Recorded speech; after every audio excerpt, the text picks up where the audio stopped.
Tak dipungkiri, pendidikan merupakan hal yang sangat berpengaruh terhadap kemajuan suatu bangsa. Oleh sebab itu, pendidikan jadi aspek yang harus dijunjung tinggi oleh negara maupun masyarakat itu sendiri. Jika dibandingkan dengan negara lain, pendidikan di Indonesia nampaknya masih kalah bersaing.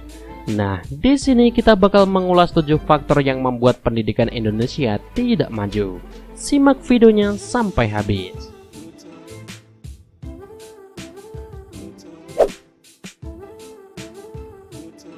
Pendidikan belum merata. Di Indonesia masih banyak anak-anak yang tak sekolah dengan alasan orang tuanya tak sanggup bayar biaya pendidikan. Makanya tak heran jika pendidikan di negeri ini belum merata sepenuhnya. Pemerintah berupaya dengan berbagai cara untuk meminimalisir bahkan menggratiskan sebagian biaya pendidikan. Tapi dalam praktiknya tetap saja masih ada kalangan yang masih kesulitan menyekolahkan anaknya.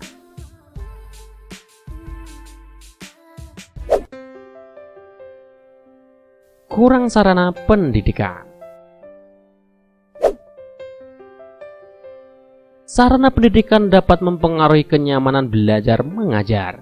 Bayangkan bagaimana pembelajaran dapat berjalan baik apabila sarana dan fasilitasnya tak layak untuk digunakan.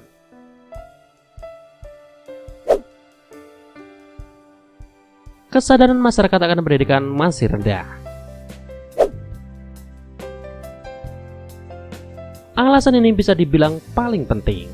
Bagaimana mungkin para siswa akan berprestasi dan memiliki semangat belajar yang tinggi jika orang tuanya tak sadar bahwa pendidikan sangatlah penting? Mendidik bukan serta-merta tugas guru sepenuhnya. Para orang tua dan orang-orang terdekat pun memiliki perannya. Hal ini diperburuk dengan tingkah laku para pelajarnya. Mulai murid berani dengan gurunya, sampai siswi yang gemar memamerkan auratnya dengan berjoget ria di sebuah aplikasi berbagi video online.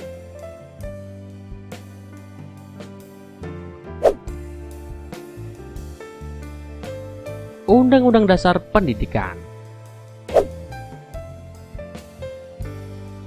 Pada tahun 2003, pemerintah mengeluarkan Undang-Undang Dasar yang menyatakan bahwa tamatan non-dik dari perkuliahan atau setara dengan S1 dapat menjadi seorang guru dengan syarat mengambil program A4.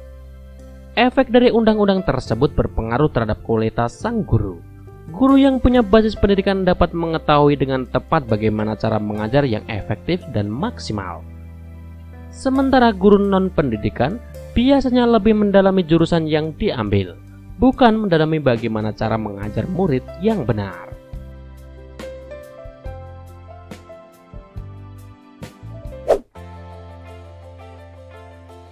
Pembelajaran hanya pada buku paket. Di zaman teknologi sekarang, praktik ini mulai agak berkurang frekuensinya. Tapi tetap saja, mengandalkan kegiatan mengajar hanya lewat buku paket kurang bagus bagi perkembangan siswa. Sudah saatnya para guru mengandalkan bahan ajaran yang relevan dengan perkembangan teknologi dan minat siswanya.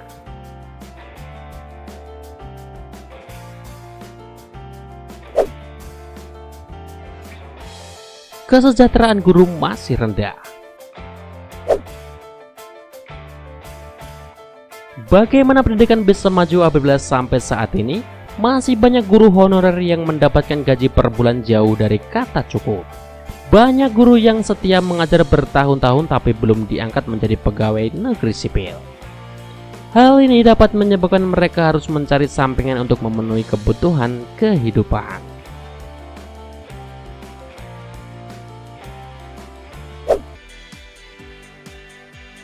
Kualitas guru yang masih di bawah standar.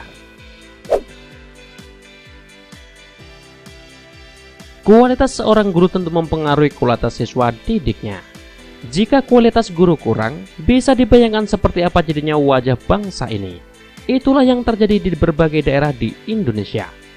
Oleh karenanya, pendidikan guru dan pemberdayaan guru honorer harus mendapatkan perhatian lebih dari pemerintah.